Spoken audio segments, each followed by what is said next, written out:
जय हिंद दोस्तों। तो आज हम पढ़ेंगे अंग्रेजी की शिक्षण विधियां। अंग्रेजी की शिक्षण विधियों का पार्ट नंबर 2 है। इससे पहले अपन पार्ट नंबर 1 पढ़ चुके हैं, जिसमें अपनों ने 5 शिक्षण विधियों को कवर करा है और 2 उपागमों को कवर करा है।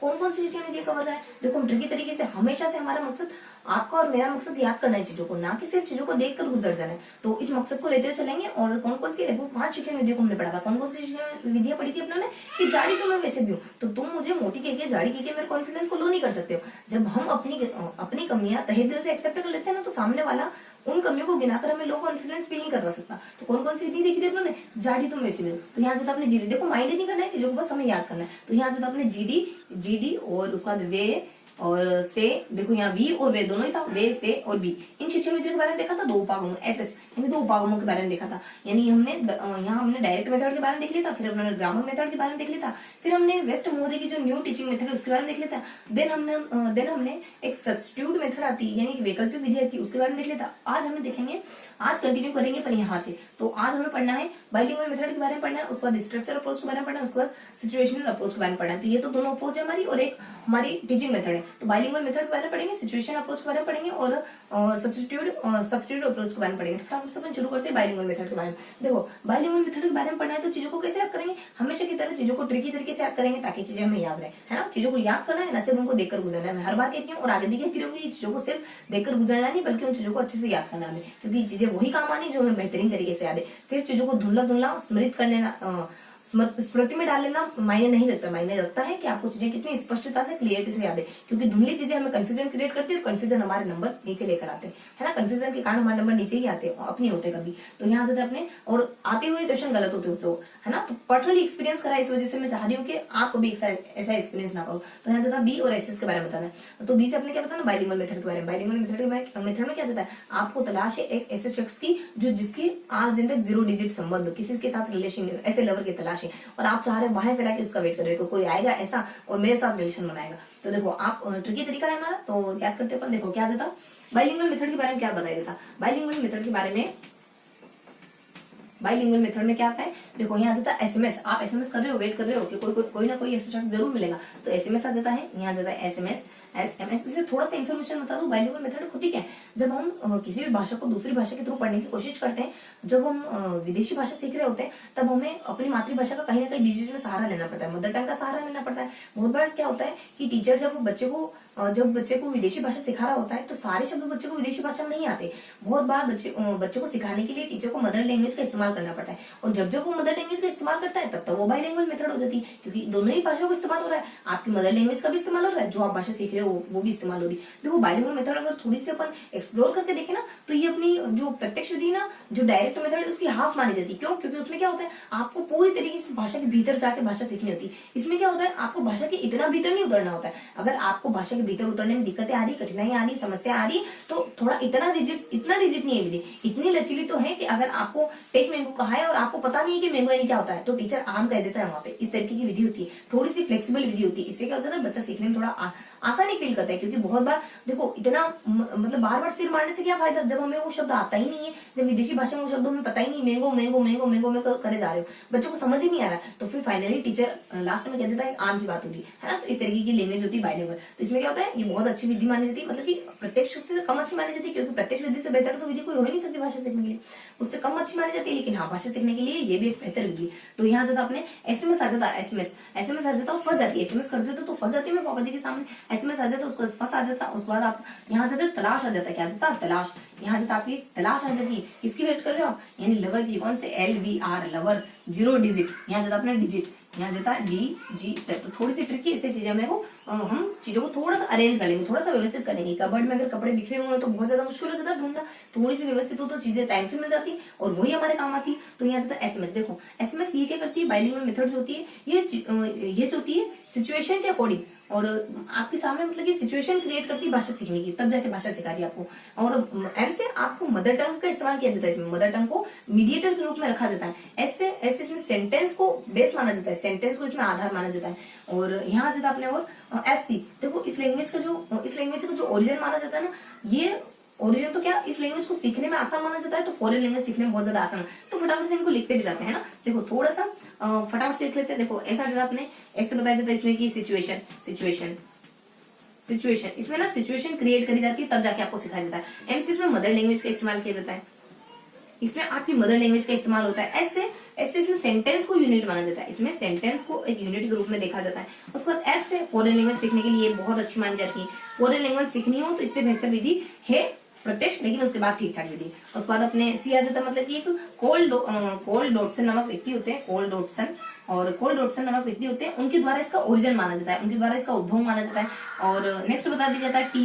देखो ये इसके गुण हो जाते हैं थोड़े से इसके अवगुण यानी दोष, गुण और दोष, मेरिट और डिमेरिट, यानी सारी जानकारी लगभग स्ट्रिप में कवर हो जाती है। इसकी मेरिट क्या होती है, देखो इसकी अच्छी बातें होती है कि ये टाइम का बहुत ज्यादा इस्तेमाल नहीं करती है, अच्छी बातें होती है, टाइम को सेव कर देती है, टाइम को सेव कर देती है, प्लस आपके लेबर को, आपके श्रम को सेव कर देती है। कैसे सेव करती है, क्योंकि बच्चे को इतनी मेहनत करनी नहीं पड़ती, बीच बीच में आपका टीचर हेल्प कर देता है। पर उसका नुकसान भी होता है, बच्चे क्या होता है, टीचर के ऊपर डिपेंडेंट होने लग जाता है। उसको पता है कि मुझे एक वर्ड नहीं आएगा तो टीचर सामने है मेरे ये वर्ड बताने के लिए, तो इससे नुकसान भी होता है बच्चे का, क्योंकि जितना बच्चे को पता है कि वो खुद पर ही डिपेंडेंट रहना है, तो बच्चा बहुत ज्यादा अच्छे से सीखेगा।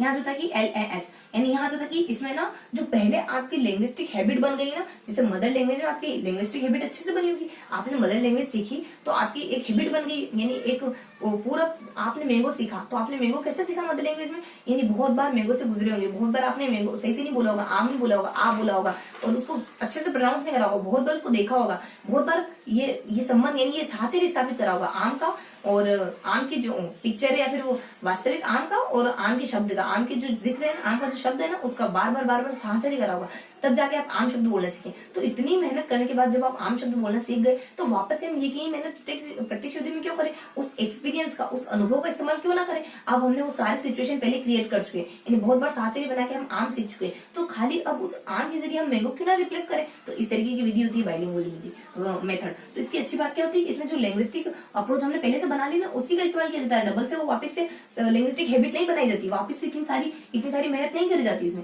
तो यहाँ जाता है एल से मतलब कि इसमें लिंग्विस्टिक हैबिट, यानी लिंग्विस्टिक हैबिट इसमें वापस नहीं बनाई जाती, दोबारा लिंग्विस्टिक हैबिट का निर्माण नहीं किया जाता। ऐसे मतलब इसमें ऑडियो विजुअल चीजों का भी इसमें इस्तेमाल किया जाता है, यानी ऑडियो विजुअल चीजें इसमें इस्तेमाल होती है। और ऐसे मतलब कि इसमें स्पीच, आपके बोलने पर बहुत ज्यादा ध्यान होता है, यानी इसमें आपके बोलने पर बहुत ज्यादा ध्यान दिया जाता है। और क्या जाती है इसकी, देखो इसकी अदर जानकारी देती है, इसकी मेरिट्स थी कुछ, इसके बाद इसकी डिमेरिट्स आ जाती है। इसमें बच्चा सिर्फ पैसिव लिसनर बन जाता है, इसमें बच्चा सिर्फ लिसनर बन जाता है। और W से मतलब कि RW, मतलब इसमें रीडिंग पे राइटिंग पे बहुत ज्यादा ध्यान दिया जाता है। इसमें रीडिंग पे देखो ये तो हमारी विधि कुछ ऐसी रीडिंग पर और राइटिंग पर बहुत ज्यादा ध्यान देती है, क्योंकि इसमें भाषा सीखना मकसद थोड़ी ना होता है, भाषा सीखना तो मकसद होता है, लेकिन देखो जो हमारी बाइलिंगुअल मेथड है ना, इसका मकसद भाषा सीखना है, ना कि ये सीखना है कि भाषा पढ़ाते कैसे। तो ये दोनों चीजें इतनी कहाँ मायने रखती है, रीडिंग कहाँ मायने रखती इतनी। जब आप भाषा बोल रहे हो तो आपको पढ़ना आना चाहिए, तो किसी ने नहीं कहा, क्योंकि जो पढ़ना लिखना नहीं जानते वो भी तो भाषा अच्छे से बोल लेते हैं। किसने कहा है कि भाषा बोलने के लिए आपको लिखना आना चाहिए, तो इसका मकसद ही ये नहीं, तो ये क्यों ध्यान देगी इस पर।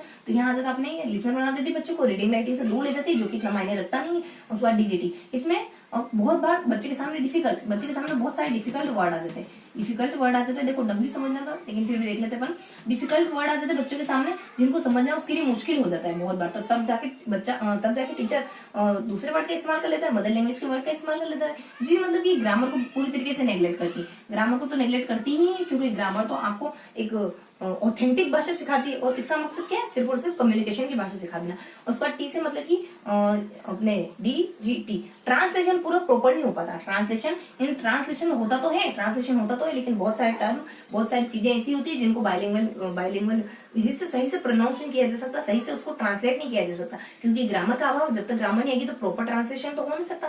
प्रॉपर ट्रांसलेशन कब होता है, जब ग्रामर भी आ जाती है भाषा के साथ। तो अब अपन देख लेते हैं बाकी दो चीजों के बारे में। बाकी कौन कौन से बच गए अपने, दो अप्रोच बच गए। कौन सा, एक तो सिचुएशन, यानी सिचुएशन के अकॉर्डिंग आप कैसे सीखते हो, एक स्ट्रक्चर, एक फॉर्मेट बना के आप चीजों को कैसे सीखते हो। तो इन दोनों चीजों के बारे में अपन कवर करते हैं। कौन सा, सबसे पहले अपन देखेंगे स्ट्रक्चर अप्रोच। स्ट्रक्चर क्या होता है, संरचनात्मक यानी रचनात्मक अप्रोच। स्ट्रक्चर अप्रोच के बारे में देखेंगे, स्ट्रक्चरल अप्रोच के बारे में देखेंगे, देन अपन देखेंगे सिचुएशनल के बारे में। देखो स्ट्रक्चर अप्रोच के बारे में क्या जानकारी होती है, थोड़ी सी जानकारी होती है कि इसमें स्ट्रक्चर को ज्यादा मायने दिया जाता है, ज्यादा मायने रखा जाता है, ज्यादा महत्व दिया जाता है, स्ट्रक्चर को ज्यादा महत्व देते हैं रादर देन ग्रामर, क्योंकि इसमें ग्रामर को इतना महत्व नहीं दिया जाता है। स्ट्रक्चर पर ज्यादा महत्व होता है, ज्यादा जोर होता है ग्रामर पर कम महत्व होता है या फिर ग्रामर को महत्व नहीं दिया जाता है। इसको अलग अलग नामों से जानते हैं, जैसे कि इसको न्यू अप्रोच के नाम से भी जानते हैं, इसको न्यू अप्रोच के नाम से भी जानते हैं, इसको ओरल अप्रोच के नाम से भी जानते हैं, इसको ओरल अप्रोच के नाम से भी जाना जाता है, इसको ओरल अप्रोच के नाम से भी जाना जाता है। नेक्स्ट आ जाता है इसके बारे में कि इसकी कुछ 2-3 कोटेशन आ जाते हैं। कौन? एक तो हमारी एक 3 कोटेशन आते हैं जिसमें अपने शिवा के द्वारा आ जाता है, एक अपने बांदर के द्वारा आ जाता है। 2 कोटेशन बांदर ने दी, एक अपने शिवा ने दी, एक किसने दी? बंदर ने दी। किसके? शिव भगवान के। बंदर ने मान लो शिव भगवान ने बंदर पाल रखे मदारी, मतलब कि मदारी का खेल दिखाने के लिए। जो भी उनसे मान लो वो है ना, उनसे है ना बहुत सारे राक्षस वगैरह ये करने के लिए आते हैं ना, प्रे वगैरह करते हैं, तो उनका मन नहीं होता है देने का, फिर भी उनको आशीर्वाद देना पड़ता है। तो उन्होंने सोचा कि मैं ऐसा करूंगा कि उनको आशीर्वाद नहीं दूंगा, उनको बस बंदरों का खेल दिखा के भगा दूंगा। ठीक है, तुम मुझसे प्रे करने के लिए आए थे, तुम मुझसे आशीर्वाद लेने आए थे, तो ये देख लिया तुम इतना इनफ है, मतलब ये मैं इतना ही कर सकता हूँ तुम्हारे लिए, क्योंकि तुम राक्षस वगैरह हो ना, कुछ मतलब अटपटा सा, कुछ अज्यूम सा ऐसा करना है हमें। देखो मैं जानबूझ के करती हूँ, कुछ ऐसी चीजें अज्यूम करनी है जो थोड़ी सी अनरियलिस्टिक हो, क्योंकि वो चीजें हमें ज्यादा याद रहती। बहुत ज्यादा औपचारिक, बहुत ज्यादा गढ़ी हुई, बहुत ज्यादा व्यवस्थित चीजें हमें याद नहीं रहती, क्योंकि व्यवस्थित तो खुद ही इनको इसी तरीके से याद कर ले तो व्यवस्थित हो जाएगा। जब तक उनको थोड़ा सा आउट ऑफ ट्रैक में ले जाएंगे वो चीजें कैसे याद रहेगी हमें? तो बदारी तो हमारे शिव यानी गॉड ने, यानी अपने शिव जी ने दो अपने बंदर पाल रखे, तो ब्राह्मणी आ जाता है कुछ है ना, तो ये अपने बांदरी आ जाता है। 2 बंदर पाल रखे शिव भगवान ने, तो यहाँ जाता अपने बांदरी आ जाता है। और वो क्या क्यों पाले उन्होंने कहा है कि जब भी मुझसे कोई आशीर्वाद लेने आएगा ना, तो मैं उनको आशीर्वाद नहीं दूंगा आपसे, क्योंकि मुझे आशुतोष कहते हैं ना, मैं बहुत जल्दी खुश हो जाता हूँ, सबको आशीर्वाद दे देता हूँ, तो मैं आशीर्वाद नहीं देने वाला। अब मैं उनको खाली बंदर का नाम दिखा के भगा दूंगा, इस वजह से मैंने 2 बंदर पाल लिए। तो यहाँ जाता अपने बांदरी जाता है, इसमें दो शख्स आते हैं ध्यान रखना ना, तो अपने बांदरी और बांदरी दो बार ये शख्स आते हैं। उसके बाद एक बार शिवा जाते हैं। क्या क्या कहते हैं देखो, इनके द्वारा सबसे पहले कहते हैं ये कहते हैं ये कोई एनी यानी ये कोई नई मेथड नहीं है, तो किसी भी मेथड में इसका इस्तेमाल किया जा सकता है। एनी मेथड यानी किसी भी मेथड में इसका इस्तेमाल किया जाता है। ये अप्रोच कोई नया अप्रोच थोड़ी है। एक बार तो ये इस तरीके की बात कहते हैं, दूसरी बात कहते हैं कि जब भी आप वर्ड को, जब भी आप शब्दों को व्यवस्थित अरेंज तरीके से रखोगे तभी विधि बन जाएगी। यानी वर्ड को आप वर्ड को आप सेलेक्टेड ऑर्डर में रखोगे ना, एक सीक्वेंस में रखोगे तब ये विधि बन जाएगी। उसको शिवा क्या कहते हैं? शिवा भी ये कहते हैं कि जब आप किसी स्ट्रक्चर को सेलेक्टेड ऑर्डर में रखते हो ना, तो ये वाली विधि कहलाती है आपकी, ये वाली अप्रोच बन जाती है आपकी अप्रोच बन जाती है। तो कुछ इस तरीके की बातें होती है। इसकी मेरिट्स और डिमेरिट्स भी होती है। कुछ क्या होती है इसकी मेरिट्स और डिमेरिट्स, फटाफट से देख लेते हैं। इसकी मेरिट्स के बारे में, अच्छी बातों के बारे में, इसकी डिमेरिट्स के बारे में। इसकी अच्छी बातें क्या हो सकती है? इसकी अच्छी बातें और इसकी डिमेरिट्स और इसकी डिमेरिट्स क्या हो सकती हैं? इसकी अच्छी बातें और बुरी बातें। देखो इसकी मेरिट क्या हो सकती है? इसकी अच्छी बातें हो सकती हैं, देखो थोड़ा सा ट्रिकी तरीके से देखेंगे, वो अपना अप्रोच हो गया। ऐसे तो हमें याद रहता है ये चीजें, लेकिन थोड़ा लंबे समय तक सस्टेनेबल बनाने के लिए थोड़ा सा उसको कहीं ना कहीं से कोरिलेट करेंगे। यहाँ जाता कि यश नामक व्यक्ति ना तुमको पाकर के सांस लेने लगे, तुमसे मिलने के बाद तो वो जी नहीं रहा था, तुम मिले उसके बाद तो सांस लेने लग गया। तो यहाँ जाता यश आ जाता। यहाँ आपने कहा ना जस कहो या यश कहो, यश पाकर यानी पाकर क्या सांस लेने लग गया, तुमको पाकर क्यों सांस लेने लग गया? इससे पहले तो जी नहीं रहा था भाई साहब, इससे पहले तो सांस ही नहीं ले रहे थे, पता नहीं कैसे जी रहे थे, है ना। तो जस आ जाता है जब मतलब कि इसमें ग्रामर को साथ ही साथ सीख लेते हैं, यानी कि इसमें ग्रामर को साथ के साथ सीख लिया जाता है। जब आपको पढ़ते हो इस पूरी विधि को, तो ग्रामर को आप साथ के साथ सीख लेते हो, साथ के साथ आप थोड़ी बहुत ग्रामर भी सीख लेते हो। उसके बाद एस एस एस एस 3 बार ऐसा ट्रिपल टाइम एस। तो देखो इससे क्या देता है? इसमें आपकी मल्टी स्किल का विकास होता है, इससे। और इससे बच्चा कॉम्प्रिहेंशन, देखो बच्चा इनेबल हो जाता है, बच्चा स्टूडेंट बहुत ज्यादा इसमें सक्षम हो जाता है। मतलब स्टूडेंट अपने आप में कॉन्फिडेंस फील कर ले, इस कंडीशन में पहुंच जाता है। उसके बाद स्टेज, ये लगभग हर स्टेज पे इस्तेमाल की जा सकती है। हर स्टेज पे, छोटी कक्षा, बड़ी कक्षा, हर स्टेज पे बच्चा चाहे किसी भी लेवल का, बौद्धिक लेवल उसका चाहे कुछ भी हो, इंटेलेक्चुअल लेवल चाहे उसका कुछ भी हो, लेकिन वो हर स्टेज में ये विधि अच्छे से इस्तेमाल कर सकता है एक टीचर, अगर टीचर में थोड़ी सी समझ है तो। उसके बाद पाकर, देखो कियार आ जाता। तो कियार का एक कोटेशन आता है, कियार कहता है कि ये सबसे ज्यादा हेल्पफुल है एक टीचर के लिए, एक टीचर की स्टडी में सबसे ज्यादा हेल्पफुल अगर कोई मेथड है, कोई अप्रोच है, तो वो यही है। इस प्रकार का कियार का कोटेशन आ जाता है। उसको पी मतलब कि इसमें फ्रोज वगैरह भी ट्रांसलेट हो जाते हैं, यानी फ्रेजेस वगैरह है, कोई आइटम्स वगैरह है, इस तरीके की चीजें इसमें आसानी से ट्रांसलेट हो जाती है। और ऐसा जाता है इसमें ऑडियो विजुअल चीजों का भी इस्तेमाल किया जाता है। कुछ इस तरीके की अप्रोच होती है। तो इसकी अच्छी बातें आ गई। अच्छी बातें कौन? कि यश तुमको पाकर सांस लेने लगे, इससे पहले तो सांस ही नहीं ले रहा था। उसके बाद नेक्स्ट आ जाता अपने इसकी डीमेरिट्स। देखो इसकी मेरिट्स के बारे में देख लिया, अब इसकी डीमेरिट्स के बारे में देख लेते हैं। इसकी डीमेरिट्स क्या हो सकती है, इसकी बुरी बातें क्या हो सकती है, इसमें कौन कौन सी कमियां पाई जा सकती है। इसकी बुरी बातें कमियां हो सकती है, और इसकी कमियां हो सकती है इसकी कमियां क्या हो सकती है? देखो इसकी कमियां हो सकती है कि तुमको पाकर के सांस ले रहा है, यहाँ तक तो ठीक है, लेकिन वो अगर कोरोना से मरा ना तो लास्ट डोज भी तुम्हारे हाथों से लेने वाला है, क्योंकि तुम ही तो उनके लिए सब कुछ हो, तुम ही तो उसके लिए सब कुछ हो। तुमको पाकर सांस लिए तो मरेगा भी तुम्हारे हाथों, मतलब तुम्हारे हाथों क्या मतलब कि अगर मरने वाला होगा ना तो भी लास्ट डोज तुमसे लेकर ही मरेगा। तो यहाँ से अपने लास्ट LSD लास्ट डोज तुमसे ही, मतलब कि तुमसे ही लेगा, तुमसे। देखो ये लास्ट डोज तुमसे। तो मतलब कि इसमें क्या क्या इसकी बुरी बातें कौन सी हो सकती है? इसकी बुरी बात ये होती है कि इसमें लिंग्विस्टिक जो हैबिट है वो दोबारा निर्माण नहीं करी जाती। इसमें लिंग्विस्टिक हैबिट जो पहले लिंग्विस्टिक हैबिट बन गई उसी के आधार पर सिखाया जा रहा है, यानी यहाँ लिंग्विस्टिक हैबिट के बारे में बात होती है, लिंग्विस्टिक हैबिट के बारे में बात होती है। उसके बाद नेक्स्ट आ जाता है एस मतलब कि इसमें स्पीच पर उतना ध्यान, इसमें स्पीच पर उतना ध्यान नहीं दिया जाता, बोलने पर इतना ध्यान नहीं दिया जाता। ये मतलब कि ये टीचर को बताते नहीं है कि टीचर को कैसे लर्निंग मटेरियल का इस्तेमाल करना है। ये टीचर को इस बात के बारे में मतलब कि अवगत नहीं कराती कि टीचर को कौन से टीचिंग मटेरियल का इस्तेमाल करना चाहिए। डोज मतलब कि ये ड्रिलिंग अभ्यास पर इतना ज्यादा बल देती है, बच्चों को यांत्रिक बना देती, बच्चों को थोड़ा मैकेनिकल बना देती। वो से मतलब कि ओवरलोडेड अगर कहीं क्लास हुई ना, ओवरलोडेड क्लास हुई, बच्चों से लबालब हुई, तो उसमें इसका इस्तेमाल इतने अच्छी तरीके से नहीं कर पाएंगे। ऐसे मतलब कि इसमें ये आ जाते हैं ना, इसमें सेलेक्टेड वर्ड, यानी कुछ सेलेक्टेड वर्ड को ही अपन आसानी से ट्रांसलेट कर सकते हैं, बाकी चीजों को इसमें ट्रांसलेट किया नहीं जा सकता, क्योंकि ये कुछ विधि ऐसी स्ट्रक्चर, यानी इसमें सारे स्ट्रक्चर ट्रांसलेट नहीं होते, बल्कि कुछ सेलेक्टेड चीजें इसमें ट्रांसलेट करी जा सकती है। उसके बाद यहाँ आ जाता है कि टाइम बहुत ज्यादा ले लेती है विधि, टाइम बहुत ज्यादा कंज्यूम कर लेती है विधि। उसके बाद एम से मतलब मटेरियल की आवश्यकता भी बहुत ज्यादा होती है, मटेरियल भी बहुत ज्यादा चाहिए होता है। सी मतलब क्या जाता है कि जो लोअर क्लास, यानी क्लास कौन सी, यानी छोटे बच्चों की, यानी ये लोअर क्लास वाले बच्चों के लिए अच्छी विधि मानी जाती है, बड़े बच्चों के लिए इतनी सुटेबल विधि नहीं है। तो ये कुछ इसकी डीमेरिट्स आ जाती है। और उसके बाद अपन देखेंगे सिचुएशन, ये देखा आप लोगों ने स्ट्रक्चर अप्रोच, तो फटाफट से देख लेते हैं अपनों ने स्ट्रक्चर अप्रोच के बारे में क्या देखा, क्या क्या देखा स्ट्रक्चर अप्रोच के बारे में। देखो इसकी कुछ अदर जानकारी देखी, इसकी मेरिट से देखी, इसकी डीमेरिट से देखी। अदर जानकारी क्या देखी स्ट्रक्चर अप्रोच की, इसको न्यू अप्रोच के नाम से जानते हैं। और क्या देखा, इसको ओरल अप्रोच के नाम से जानते हैं। और क्या देखी स्ट्रक्चर, इसमें वाक्य का इस्तेमाल नहीं करा जाता, स्ट्रक्चर का इस्तेमाल करा जाता है, बल्कि ग्रामर का इस्तेमाल नहीं करा जाता। इसकी मेरिट्स बताने के लिए कौन आ जाता है, इसकी मेरिट्स बताने के लिए, इसकी अच्छी बातें बताने के लिए इससे थोड़ी सी और जानकारी देती। क्या आपने 2-3 परिभाषा और आ जाती है। इसकी दोनों ही परिभाषा हमारी बांद्री की थी और एक हमारी शिवा की थी। बांद्री और शिवा क्या कहते हैं, बांद्री दोनों ही बार कहता है कि ये कोई नई मेथड नहीं है, तो अन्य किसी मेथड के साथ भी इस्तेमाल हो सकती है, यानी एनी मेथड, यानी कोई भी मेथड इसके साथ इस्तेमाल करी जा सकती है, कोई नई बात नहीं है इस मेथड में। और सेकेंडरी बांद्री कहता है कि जब कभी भी आप वर्ड को व्यवस्थित तरीके से, वर्ड की बात तो शिवा करता है, शिवा और बांद्री, देखो शिवा छोटे से यानी वर्ड की बात करता है और बांद्री हमारे पूरे स्ट्रक्चर की बात करता है। तो शिवा कहता है कि जब भी आप वर्ड को सेलेक्टेड ऑर्डर में रख दोगे ना तो ये विधि बन जाएगी। उसके बाद बांद्री कहता है वापस से कि जब भी आप स्ट्रक्चर को, वर्ड नहीं उसके पूरी स्ट्रक्चर को जो सेलेक्टेड पैटर्न में रख दोगे ना तो ये विधि बन जाएगी। इस तरीके से दोनों के इसके कुछ उपनाम वगैरह आ जाते हैं और 2-3 कोटेशन वगैरह आ जाते हैं। और ऐसे भी माना जाता है इसमें बच्चों की एक्टिविटी को बहुत ज्यादा महत्व दिया जाता है। इसमें स्पीच को, वैसे तो इसमें स्पीच को महत्व दिया जाता है, लेकिन उतना नहीं होता है। इस वजह से इसके डीमेरिट्स में आया कि इसमें स्पीच को महत्व नहीं दिया जाता है।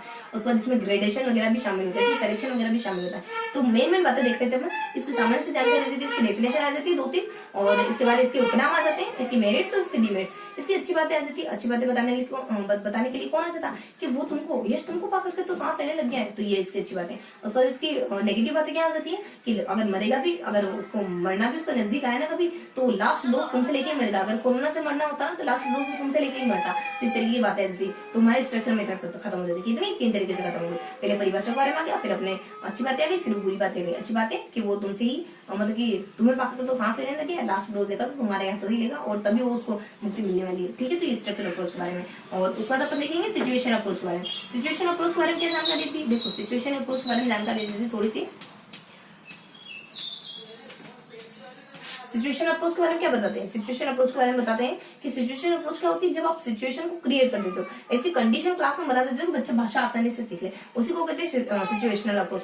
इसमें क्या क्या बताया जाता है, इसमें बताया जाता है सिचुएशन अप्रोच के इसकी मेरिट्स के बारे में, इसकी अच्छी बातों के बारे में बताया जाता है, क्या क्या इसकी मेरिट्स हो सकती है, इसकी डिमेरिट्स क्या क्या हो सकती है। तो अपन वही ट्रिकी तरीके से देखेंगे। यहाँ जाता मान लो कोई एक व्यक्ति बहुत ज्यादा परेशान है कि यार दुनिया में इतने पीएच हैंडीकैप के लोग हैं, उनका ध्यान कौन रखता होगा, किसी की आंखें नहीं, किसी के हाथ नहीं, तो अपने जब भी आप अपने आप को देखो ना तो प्लेजर फील करा करो, ग्रेटिट्यूड फील करा करो कि भगवान ने आपको बहुत व्यवस्थित तरीके से बना के भेजा है, मतलब कि प्रॉपर बना के भेजा। बहुत सारे क्षेत्र ऐसे दुनिया में जिनके पास किन किन चीजों का अभाव, जिनको अपन अज्यूम भी नहीं कर पा रहे है ना, तो अपन यहाँ आ जाते हैं, कोई एक मेरे नामक व्यक्ति वो सोचता है कि दुनिया में इतने हैंडीकेप्ड लोग हैं तो उनका ध्यान कौन रखता होगा।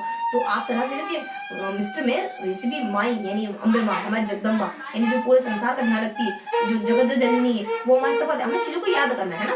तो वो है ना हमारे 20 लोगों का, एक मिनट थोड़ा सा साउंड क्रिएट हो रहा है थोड़ा सा, हाँ चलो शुरू करते हैं अपन।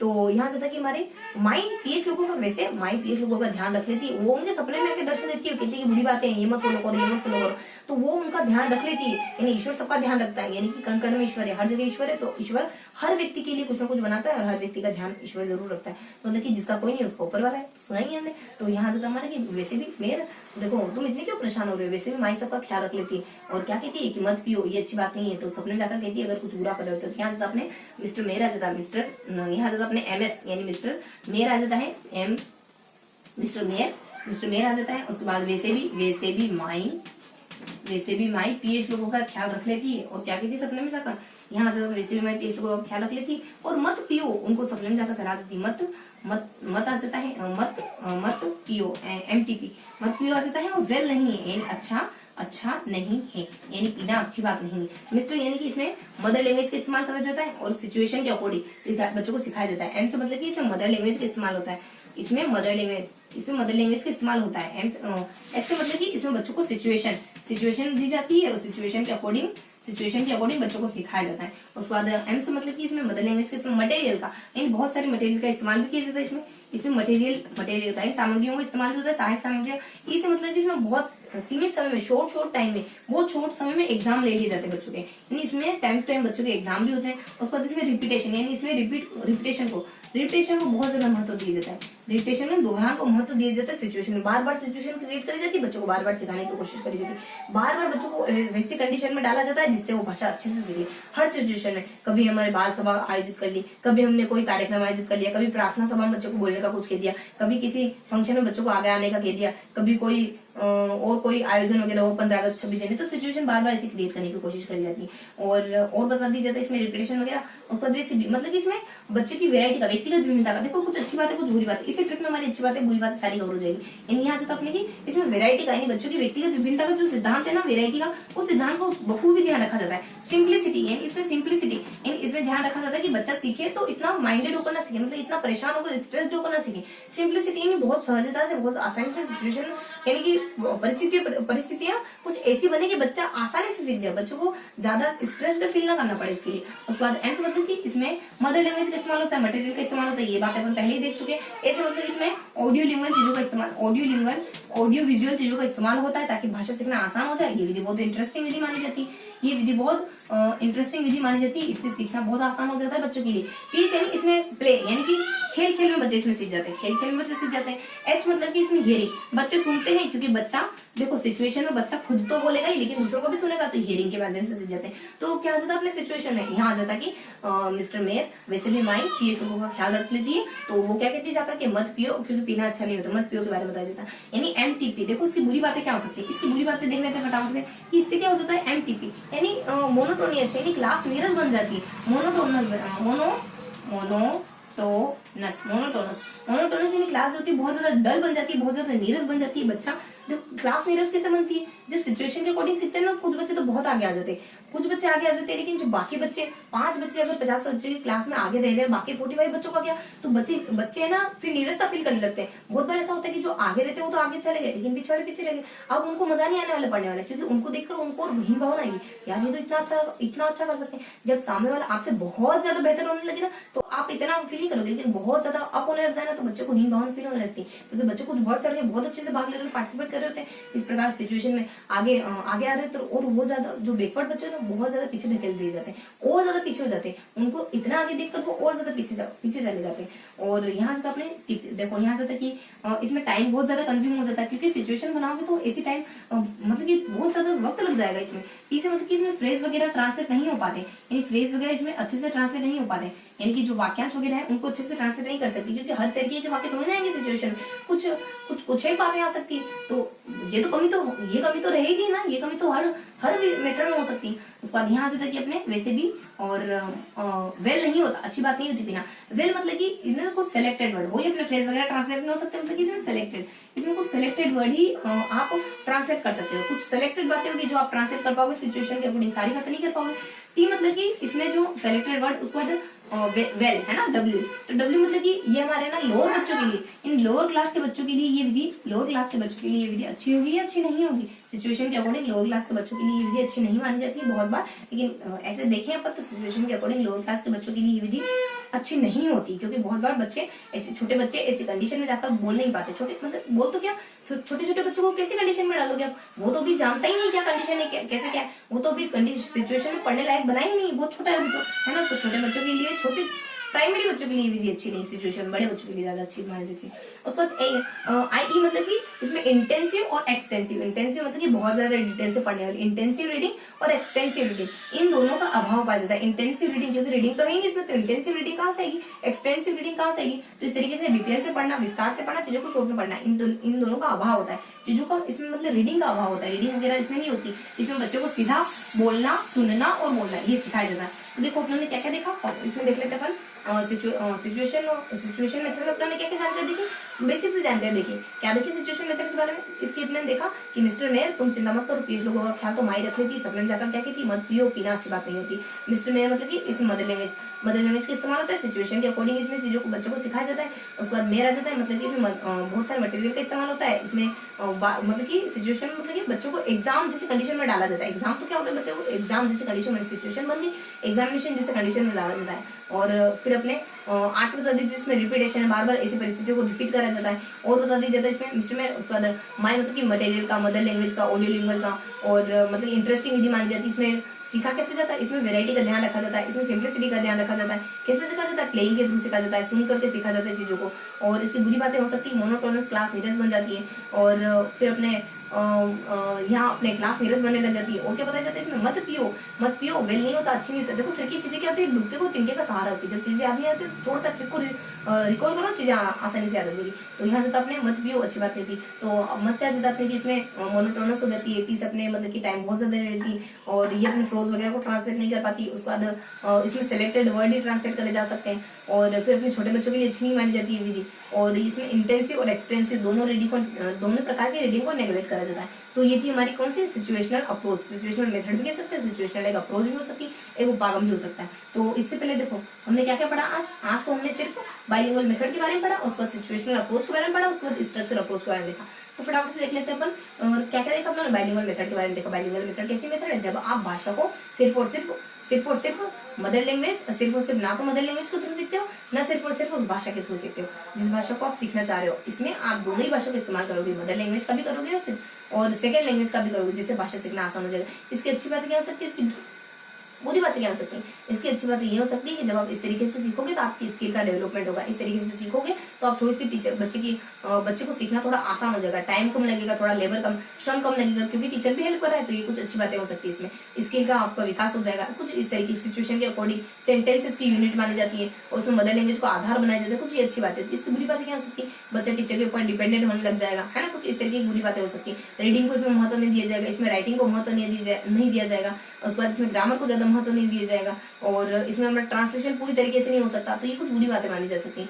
और उसके बाद आपने देखा सिचुएशन अप्रोच के बारे में देखा, उसके बाद स्ट्रक्चर अप्रोच के बारे में क्या देखा। इसको दो नामों से जाना जाता है, न्यू अप्रोच भी कहते हैं इसको, ओरल अप्रोच भी कहते हैं इसको। इसमें वाक्य को महत्व नहीं दिया जाता, बल्कि स्ट्रक्चर को ग्रामर को महत्व नहीं दिया जाता, बल्कि स्ट्रक्चर को महत्व दिया जाता है। दो कोटेशन आ जाते हैं, दो बंदर आ जाते हैं, एक शिवजी आ जाते हैं। बंदर के द्वारा क्या कहा जाता है, बंदर और शिवजी के द्वारा क्या कहा जाता है, बंदर के द्वारा कहा जाता है कि जब भी आप वर्ड का, शिवा कहते हैं वर्ड पे ना, जब भी आप वर्ड का इस्तेमाल करोगे सेलेक्टेड ऑर्डर में, तो ये हमारी स्ट्रक्चर विधि बन जाएगी। जब भी आप किसी स्ट्रक्चर का इस्तेमाल करोगे सेलेक्टेड ऑर्डर में, ये कहते हैं अपने बाउंड्री, तो ये हमारी स्ट्रक्चर अप्रोच बन जाएगी। और कहते हैं सबसे पहले अपने मानने के द्वारा तो ये बात कही जाती है कि ये कोई नई विधि नहीं है, ये तो हमारी अन्य विधियों के साथ ही, अन्य अप्रोच के साथ ही, यानी हर विधि के साथ ये अप्रोच इस्तेमाल होती है स्ट्रक्चर वाली, तो ये तो कोई नई बात है, इस तरीके का कोटेशन कहते हैं। उसके बाद कुछ अच्छी बातें आ जाती है, तुमको पाकर तो सांस लेने लग गया, लास्ट मरने से पहले लास्ट डोज लेगा, तुम्हारे यहाँ तो चलेगा, तो यहाँ से तुमको पाकर सांस लेने लग गया, यानी इसकी अच्छी बात क्या हो सकती है, इसके एक कोटेशन आ जाता है कि टीचर के लिए सबसे अच्छा कोई मेथड है ना, तो यही हमारा स्ट्रक्चर मेथड ही टीचर के लिए सबसे अच्छा। तो कहने वाले कौन है, आरके के द्वारा इस तरह की कोटेशन कहा जाता है।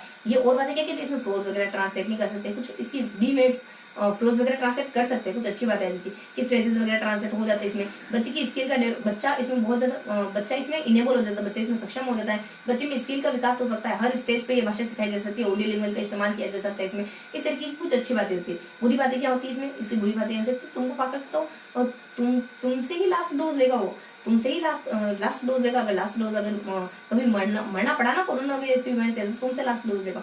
तो यहाँ ज्यादा कि इसमें बुरी बातें क्या हो सकती है, और देखो टी से मतलब कि टाइम ज्यादा कंज्यूम कर लेती है, और उसके बाद मतलब कि इसमें मदर लैंग्वेज को अपनी कौन सी स्ट्रक्चर अप्रोच है ना अपना, तो स्ट्रक्चर अप्रोच में आ जाता है कि तुमसे ही लास्ट डोज लेकर के मरेगा। डोज मतलब इसमें बहुत ज्यादा ड्रिलिंग को, अभ्यास को बहुत ज्यादा महत्व दिया जाता है, अगर क्लास ओवरलोडेड है तो उसमें इसका इस्तेमाल नहीं हो सकता। ऐसे मतलब कि इसमें पर्टिकुलरली इसमें टेस्ट वगैरह ले रहे हैं तो टेस्ट वगैरह में इस अप्रोच का सही से इस्तेमाल नहीं हो सकता है। हर सेक्टर में, पढ़ाई के हर सेक्टर में, हर एरिया में, टीचिंग के हर एरिया में इसका बेहतरीन तरीके से इस्तेमाल नहीं हो सकता। और उसके बाद सी से मतलब कि छोटे बच्चों की क्लास में ये बहुत अच्छी नहीं मानी जा सकती है विधि, और टी से मतलब टाइम कंज्यूम कर लेती है, मटेरियल बहुत ज्यादा लग जाता है इसमें, और फिर अपने इसमें टीचर को बताया नहीं जाता कि उसको कौन से तरीके की चीजें इस्तेमाल करनी है, टीचर को ये नहीं बताया जाता कि उसको टीचिंग मटेरियल कौन सा इस्तेमाल करना है, इस तरीके की बातें हो जाती हैं। और बुरी बातें अच्छी बातें देख ली, फिर लास्ट अपना देखा ये तो स्ट्रक्चर था, उसके बाद अपन सिचुएशन अप्रोच वाले देखेंगे। सिचुएशन तीसरे नंबर पे देखिए, सिचुएशन में क्या देखा, सिचुएशन बना के बच्चों को सिखाया जाता है। इसकी अच्छी बातें क्या हो सकती है सिचुएशन की, बुरी बातें क्या हो सकती है, कौन आता है, मिस्टर मेरे को चिंता हो रही है कि पीएच लोग कैसे सर्वाइवल करते हैं, सपनों में आके मार्गदर्शन देती है, उनकी कहती है ये बात पीना वीना मत करा, और अच्छी बात नहीं होती, मतलब वो ध्यान रख लेती है उनका। मिस्टर मेरे मतलब कि इसमें मदर लैंग्वेज का, उसका सिचुएशन का, उसके बाद इसमें एग्जाम का, उसके बाद रिपीटेशन का, इन सबका जिक्र होता है। और क्या जाता है, यहाँ जाता है कि पीएच मतलब कि प्ले के थ्रू और हियरिंग के थ्रू सिखाया जाता है बच्चों को, और मतलब कि सुनने के द्वारा सीखते हैं, और मदर लैंग्वेज का आधार होती है, मटेरियल का इस्तेमाल होता है इसमें, ऑडियो लैंग्वेज चीजों का इस्तेमाल होता है, और इंटरेस्टिंग विधि मानी जा सकती है। बुरी बातें क्या हो सकती है, मोनोटोनस बन जाती है क्लास, और इसमें और आ जाती है अपने की मत पिया करो, मतलब कि अपने वेल, यानी कि दोनों ही प्रकार की रीडिंग को इसमें नेग्लेक्ट करा जाता है। उसके बाद यहाँ पे छोटे बच्चों के लिए ये अपने वर्ड को, सेलेक्टेड वर्ड को ट्रांसलेट करती है, उसके बाद अपने छोटे बच्चों के लिए अच्छी नहीं मानी जाती विधि। तो ये कुछ बुरी बातें थी, तो ये हमने फटाफट से क्विक रिवीजन करा। तो आज तो अपने क्या देखा, बाइलिंगुअल मेथड, और उसके बाद सिचुएशनल अप्रोच, और उसके बाद अपने लास्ट में देखा स्ट्रक्चरल अप्रोच, उसके बाद सिचुएशनल अप्रोच। तो ये था हमारा इंग्लिश के शिक्षण वीडियो का पार्ट नंबर 2। और अगर आपको पार्ट नंबर 1 देखना है तो आपको मैं आई बटन में इसका लिंक दे दूंगी, तो वहां जाकर आप देख सकते हो। और सबसे पहले आप फर्स्ट पार्ट देखो, देन आपको सेकंड पार्ट बहुत अच्छे तरीके से समझ आएगा। तो फिर मिलेंगे ऐसे ही किसी अगले वीडियो में, तब तक के लिए जय हिंद।